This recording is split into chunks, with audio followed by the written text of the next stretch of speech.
Si vous vous déplacez en Afrique, à Ouagadougou ou à Dakar, vous verrez forcément les pavés qui embellissent ces villes.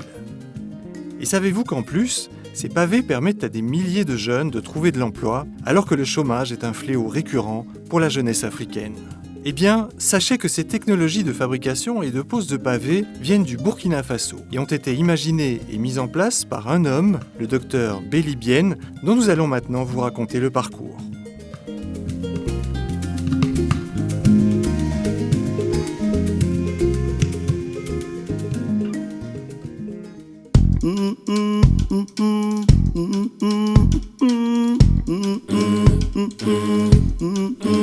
Nous sommes à Ouagademile, un quartier du sud de Ouagadougou, la capitale du Burkina Faso, où Belly Bien a son domicile et ses bureaux. En cette fin du mois de juillet, il est avec ses enfants, dont une partie vit en Europe et est arrivée la veille pour les vacances. L'Europe, il la connaît bien, car il y a passé plus de 20 ans de sa vie, notamment pour y faire des études. J'ai été faire des études en Europe parce qu'on avait cette opportunité-là dans le temps, dans les années 80, quand on avait le bac, on avait beaucoup de bourses. Initialement, je devais aller faire économie de l'agriculture. Et bon, on était jeunes, quand on était dans l'avion, quand chacun disait la spécialité qu'il devait aller faire, moi je disais économie de l'agriculture, ça faisait rire les gens. Donc quand je suis arrivé, je me suis... j'ai demandé à changer de spécialité. Et j'ai changé de spécialité et j'ai fait économie et sociologie du travail. Dans cette filière, ce qui me plaisait, c'est que déjà dans les années 90, quand le mur de Berlin est tombé, et c'était sûr qu'on allait maintenant vers la mondialisation, puisqu'il n'y avait plus de système socialiste. Il n'y avait pas aussi, il y avait seulement qu'un seul système, c'était le système capitaliste. Donc c'était sûr que nous allons vers la mondialisation. Et c'est pourquoi, très tôt, moi j'ai opté pour cette spécialité. En 2005, avec un doctorat en économie et relations économiques internationales en poche, il revient s'installer au Burkina Faso. Sincèrement, je suis rentré au pays parce que ma maman a commencé à devenir vieille et mes tantes aussi. Et sincèrement, quand je voyais les gens s'occuper de leurs parents en Europe, moi je m'occupais des parents des autres là-bas et tout, je me suis dit que, c'est pas que je me suis dit, quelque part, il fallait que je revienne. Il fallait que je revienne. C'est un sentiment comme ça qui est né et il était irréversible à moi. Il fallait que je revienne. Je ne sais pas d'où est venu le sentiment. Il y a plusieurs paramètres. Il n'y a pas une raison précise. C'est un ensemble de raisons. Et l'une de ces raisons a été la création de Kouli, une usine de glace alimentaire créée dès son retour en 2005.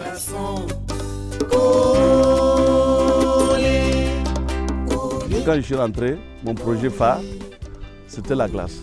Parce que quand je rentrais, je discutais avec mes financiers, je discutais avec certaines personnes qui me disaient oui, en Afrique, surtout au Burkina, il fait très chaud et il n'y a pas d'usine de glace alimentaire, les gens ils boivent chaud, etc. Et tout.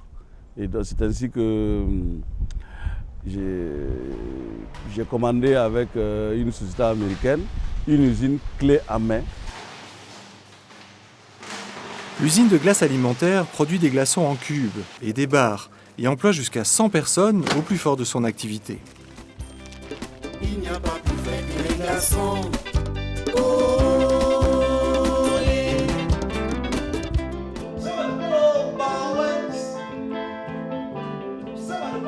C'est également en 2005 que Belly Bien ouvre le paradis des meilleurs vins, le premier bar à vin du Burkina, en plein centre de Ouagadougou. Il propose à son ami Bila Kakora, chanteur de talent et bien connu des Burkinabés, de s'y installer pour créer le Django Club, espace de répétition et de rencontres artistiques. On est au paradis des meilleurs vins et on est au Django Club parce que au départ c'est une salle de répétition. On est au paradis des meilleurs vins, mais c'est l'autre facette des vins. Ce n'est pas des vins qui sont ici, mais c'est plutôt de la musique qu'il y a. Au départ, c'est seulement une collaboration avec Béli Bien. Je dis, il y a la musique, et puis il y a un espace, de donner un espace de travail à un artiste, et un espace de création. Et il joue il joue un rôle presque de mécène et en même temps de fan. Des concerts d'artistes locaux ou de passage sont régulièrement organisés. En quelques mois, le Paradis des meilleurs vins est devenu un des lieux culturels incontournables de la capitale. C'est aussi un lieu de rencontre qui a permis aux équipes de Plus d'Afrique de faire la connaissance de Béli Bien. Impressionnés par son esprit d'entreprise, ils l'ont invité sur le plateau de l'émission. On lui doit également des expériences sur le plan de l'entreprise et de l'ambiance avec le Paradis des meilleurs vins du côté de Ouagalabel. Vous l'aurez reconnu avec sa voix et son charisme. Il s'agit de monsieur Béli Bien avec nous aujourd'hui sur le plateau.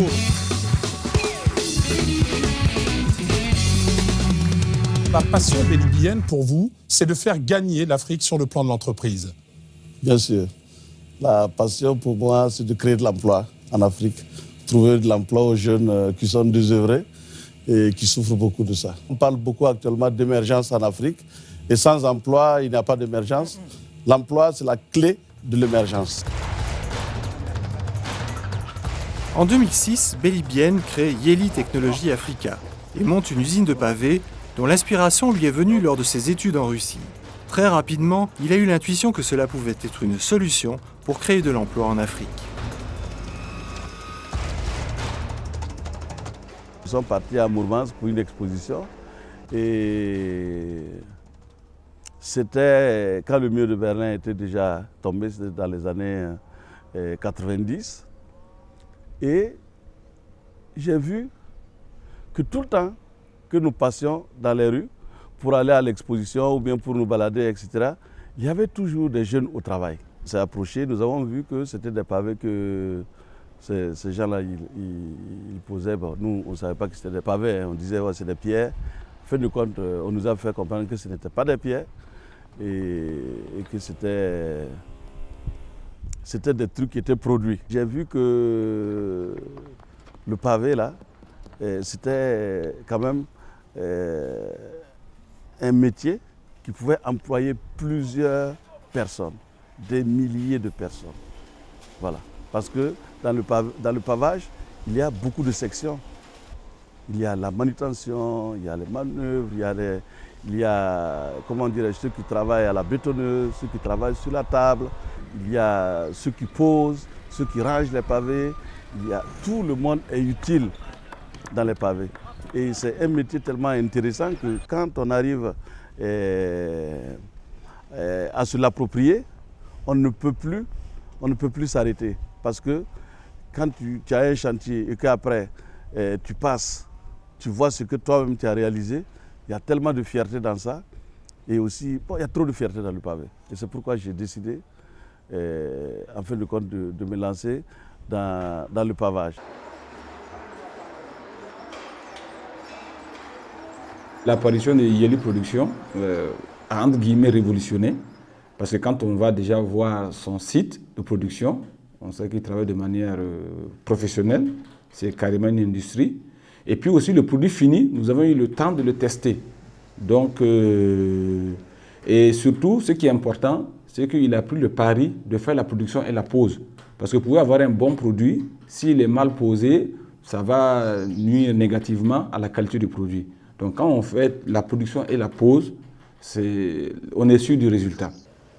Et ce résultat intéresse très rapidement d'autres pays africains. Ce fut d'abord le cas de Brazzaville, au Congo, venu en délégation pour visiter quelques sites de Ouagadougou aménagés par Yeli Technology, tels que le Grand Marché ou la Place de la Nation. Et aussi la ville d'Abidjan, venue plusieurs fois étudier la possibilité de transférer la technologie des pavés en Côte d'Ivoire. Vous faites ça aussi? C'est le bloc de Bétabodu, là.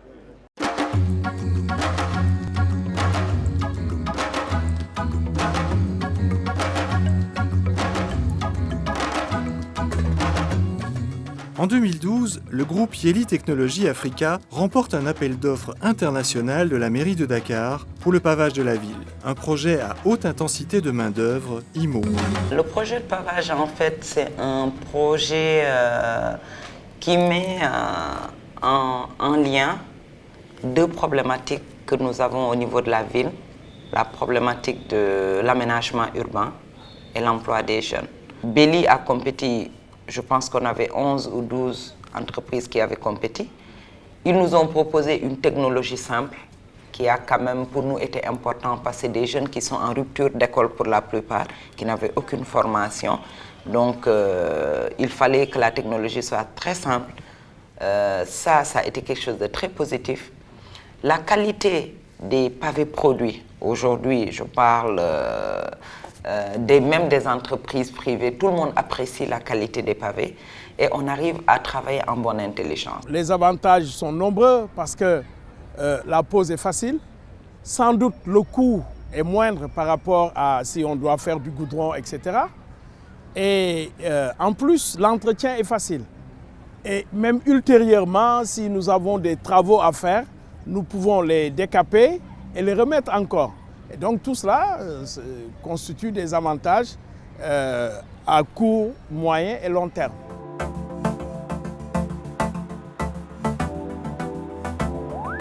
Nous avons ici à l'usine 600 personnes qui travaillent.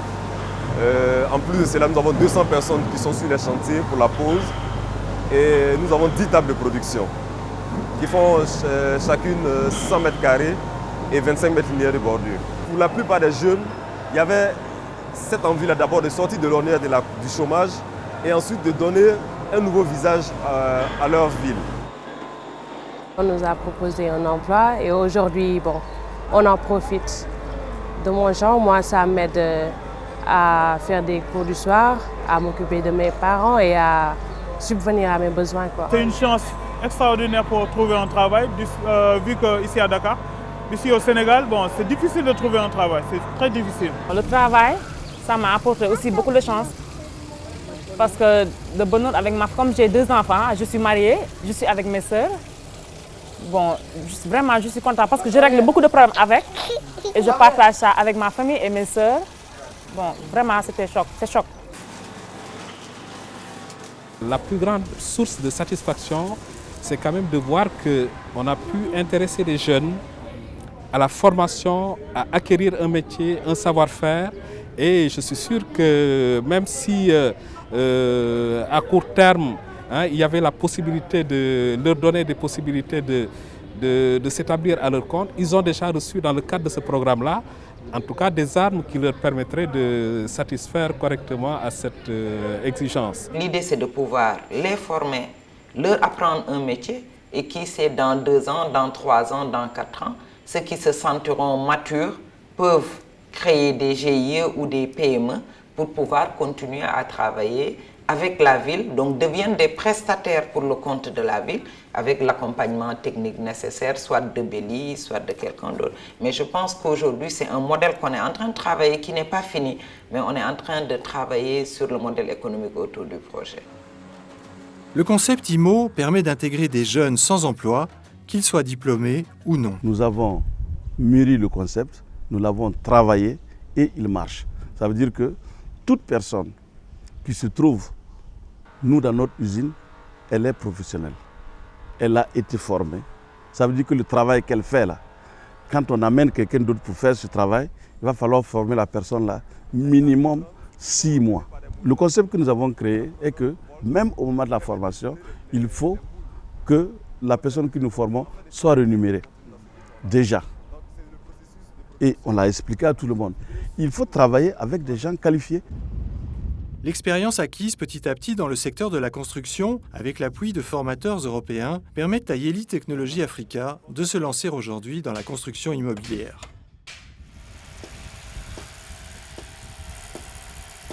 Il y a des Ukrainiens, il y a des Russes, il y a des Polonais et puis des Allemands. Qu'est-ce qu'ils viennent faire ici alors? C'est du transfert de technologie. Vous voyez le système de construction, c'est le coffrage. Voilà. Donc c'est C'est des bâtiments qui sont vraiment costauds, qui vont traverser des siècles.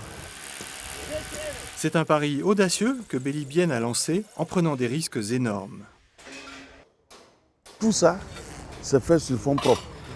On n'a aucune institution qui nous accompagne. Il n'y a aucune banque qui nous accompagne. Personne ne nous accompagne. C'est nous qui sommes obligés de tout financer, que ce soit les formateurs, le bâtiment, etc. Il faut que ce soit nous-mêmes qui finançons et qui formons. Nous allons former les gens. Et après, maintenant, on ira à la recherche des marchés dans d'autres pays. Voilà.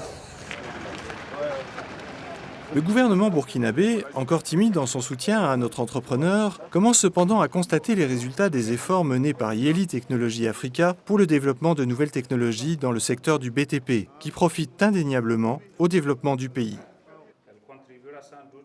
Nous ne magnifions pas assez les personnes qui réussissent. Les jeunes comme lui qui ont de l'audace et qui font ce genre d'infrastructure, il faut plutôt les encourager. Et parce que c'est un modèle de réussite de quelqu'un qui s'est battu et donc qui a pu donc monter cette usine. Et également, nous avons vu cet HLM qu'il est en train de réaliser. Honnêtement, lorsque cet HLM sera terminé, on se demandera vraiment si c'est au Burkina, si c'est à Ouagadougou.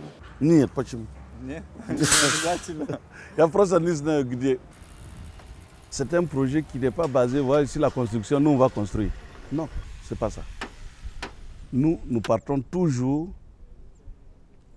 de certains concepts, de certaines expériences, parce que nous avons beaucoup voyagé. Nous discutons beaucoup. Nous discutons beaucoup de ce qui peut marcher si on fait le transfert en Afrique. Le BTP, s'il est bien organisé, ça peut être une solution pour lutter contre le chômage. Voilà. Mais il faut des solutions bien étudié et quand on dit qu'il faut de la haute intensité de main-d'œuvre, il ne faut pas tout simplement que ce soit écrit oui cette route-là sera faite par des techniques IMO et puis directement on dit cette technique IMO pour que 2 jours après la route n'existe pas. Il faut que les techniques IMO là puissent faire des choses qui durent 100 ans, 200 ans, 300 même. Donc et c'est ce à quoi nous travaillons. Nous travaillons de manière à ce qu'il y ait l'émergence en Afrique.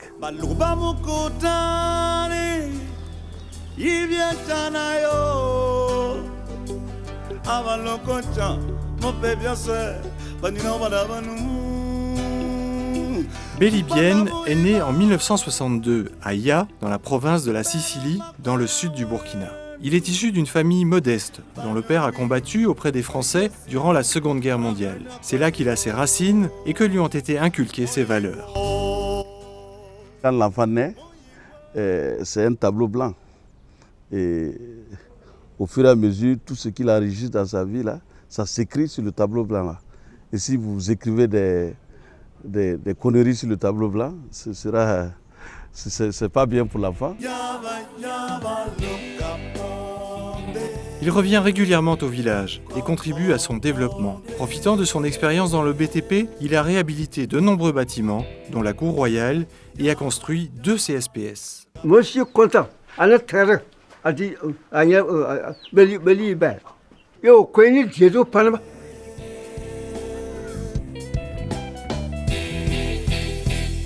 C'est pas ce que c'est une nuit. Quand il y a non de on est correct. On a eu un de bar. Ils ont au Wayan de Limama. Le Wayan de Limama.